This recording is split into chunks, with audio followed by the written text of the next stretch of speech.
Hello, my name is Alfredo Garcia, and I'm going to be explaining to you today the difference between online and distance learning, types of online learning models, what I would consider best practices when incorporating an online learning model, and what I perceive to be the future of online learning. So, online learning, as the name suggests, is just going to be any kind of learning that takes place on the internet. Distance learning, on the other hand, is going to be any learning that takes place over a geographical distance. So, this can incorporate things such as radio communications, telecommunications, parcel, but for the most part, is usually going to be online oriented as well. So, there's three kinds of online learning models. They're going to be the asynchronous model, synchronous model, and the hybrid model. So the asynchronous model is going to be where the courses do not take place in real time. So the student and the teacher will have no real-time interaction, and this is going to take place mostly through discussion boards, things of that nature. And this really began to evolve in the 1980s when universities first began to invest in computer technology.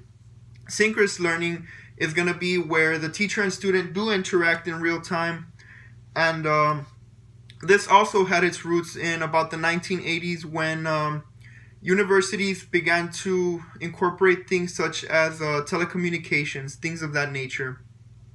The last type of online learning model, the hybrid learning model, is going to be a mixture of the other two learning models. So it's synchronous and asynchronous. So there's going to be portions of the course that will take place in real time and other parts that don't. It can also involve actual real life interaction. So for example, taking an online course and then having the student report to a lab, things of that nature.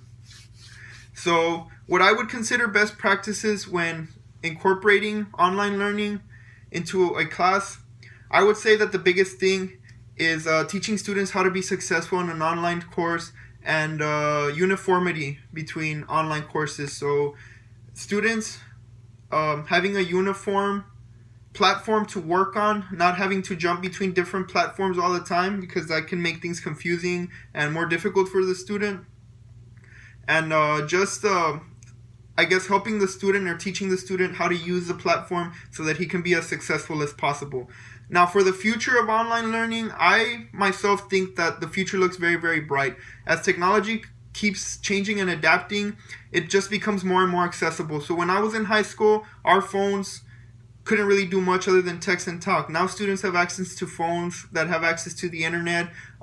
We no longer have to go to the labs. The labs come to the students, so the computer labs come to them in the form of Chromebooks, iPads, tablets, things of that nature. And kids are becoming more and more tech savvy by the day. So as far as all that goes, I think online learning is gonna just keep going up from now until whenever.